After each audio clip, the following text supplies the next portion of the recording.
ஆகாஷவாணி.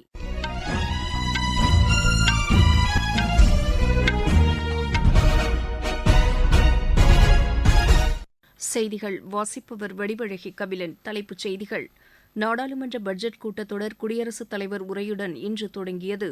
ஒரே பாரதம் உன்னத பாரதம் என்ற இலக்குடன் நாடு பயணித்து வருவதாக குடியரசுத் தலைவர் திருமதி திரௌபதி முர்மு தெரிவித்துள்ளார்.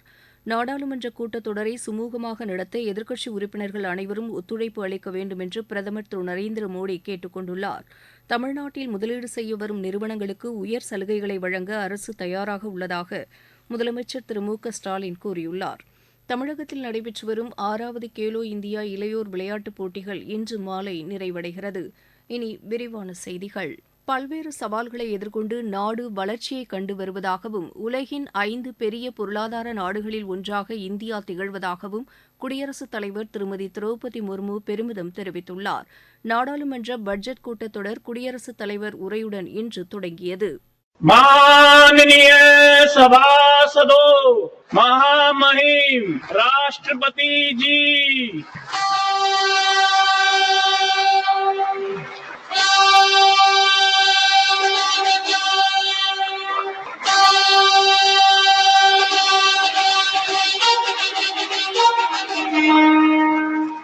நாடாளுமன்ற புதிய கட்டிடத்தில் முதல் முறையாக அவர் உரையாற்றினார். நாடாளுமன்றத்தின் கூட்டத்தொடரில் உரையாற்றிய அவர், ஒரே பாரதம் உன்னத பாரதம் என்ற இலக்குடன் நாடு பயணித்து வருவதாக குறிப்பிட்டார்.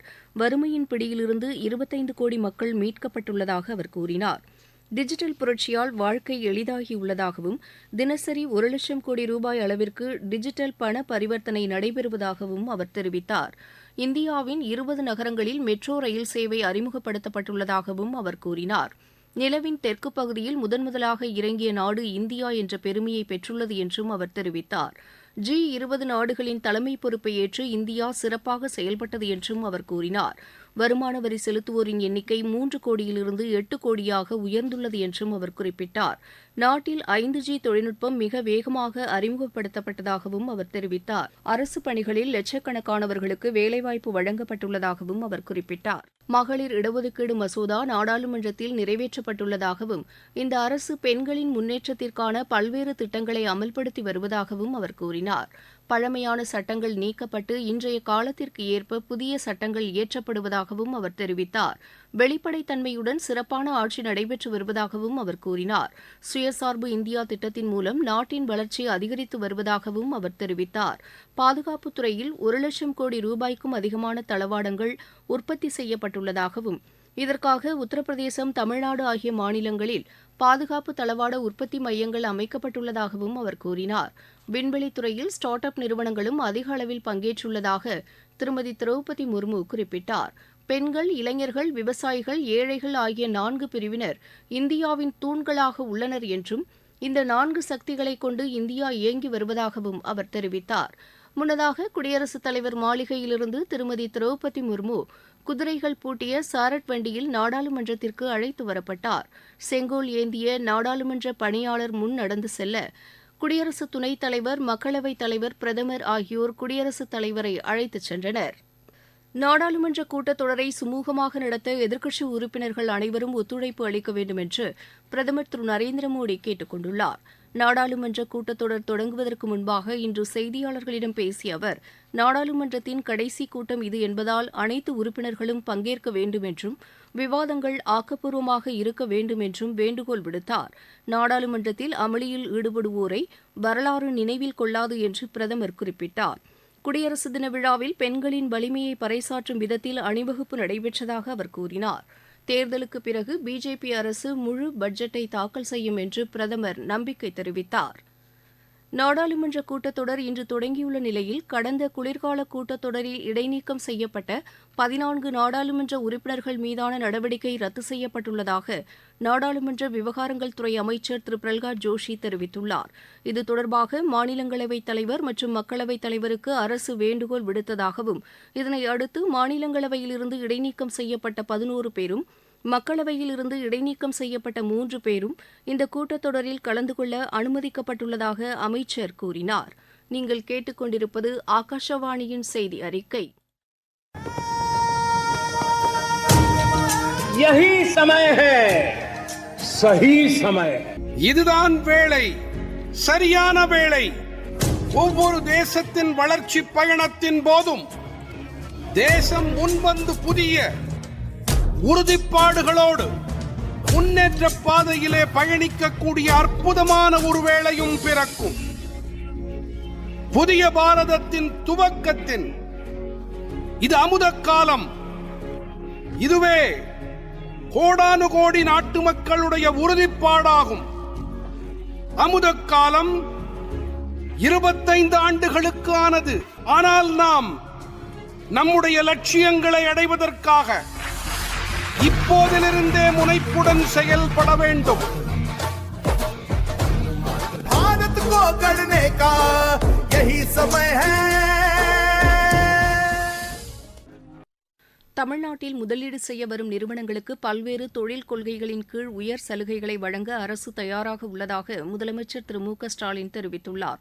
தமிழக அரசு சார்பில் ஸ்பெயின் நாட்டில் நடைபெற்று வரும் முதலீட்டாளர்கள் மாநாட்டில் உரையாற்றிய அவர், இந்தியாவில் 2வது மிகப்பெரிய பொருளாதாரம் கொண்ட மாநிலமாக தமிழகம் திகழ்வதாகவும் மின்னணு மின்வாகனம் ஆகிய துறைகளில் முன்னிலையில் திகழ்வதாகவும் கூறினார்.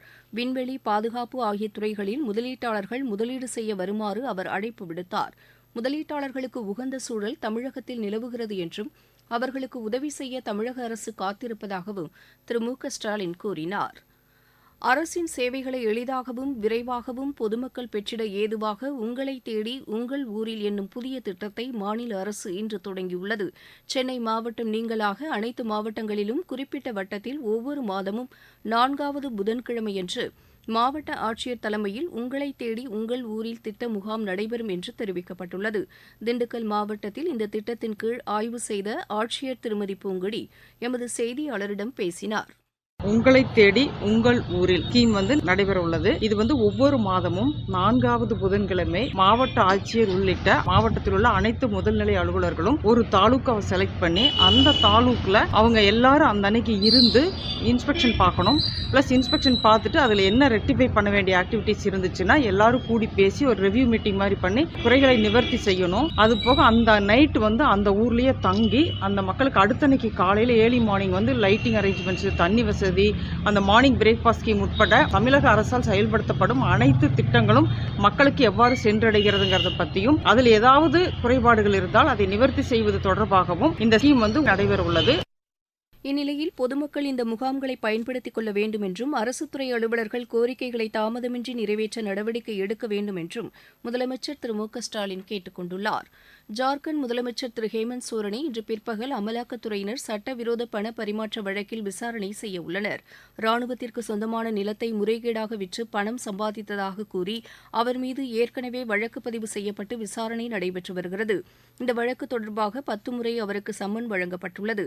இதனையடுத்து இன்று அவரது இல்லத்தில் அமலாக்கத்துறை அதிகாரிகள் விசாரணை மேற்கொள்கின்றனர். இதனால் முதலமைச்சர் இல்லம் அமைந்துள்ள பகுதியில் 2000க்கும் அதிகமான காவல்துறையினர் பாதுகாப்பில் ஈடுபட்டுள்ளனர். இந்த வழக்கில் 2வது முறையாக திரு ஹேமந்த் சோரனிடம் அமலாக்கத்துறையினர் விசாரணை மேற்கொள்கின்றனர்.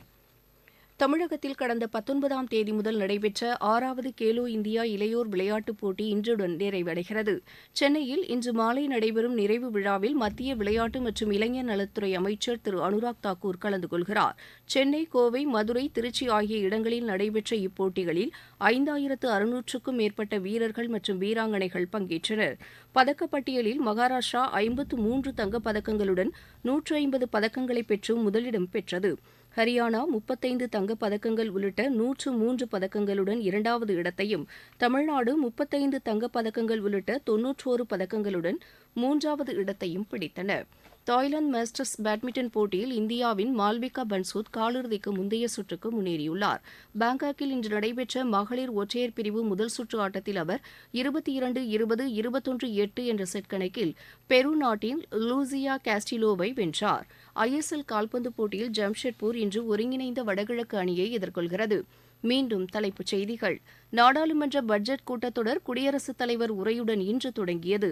ஒரே பாரதம் உன்னத பாரதம் என்ற இலக்குடன் நாடு பயணித்து வருவதாக குடியரசுத் தலைவர் திருமதி திரௌபதி முர்மு தெரிவித்துள்ளார். நாடாளுமன்ற கூட்டத்தொடரை சுமூகமாக நடத்த எதிர்க்கட்சி உறுப்பினர்கள் அனைவரும் ஒத்துழைப்பு அளிக்க வேண்டும் என்று பிரதமர் திரு நரேந்திர மோடி கேட்டுக் கொண்டுள்ளார். தமிழ்நாட்டில் முதலீடு செய்ய வரும் நிறுவனங்களுக்கு உயர் சலுகைகளை வழங்க அரசு தயாராக உள்ளதாக முதலமைச்சர் திரு மு க ஸ்டாலின் கூறியுள்ளார். தமிழகத்தில் நடைபெற்று வரும் 6வது கேலோ இந்தியா இளையோர் விளையாட்டுப் போட்டிகள் இன்று மாலை நிறைவடைகிறது. செய்தி அறிக்கை நிறைவு பெற்றது.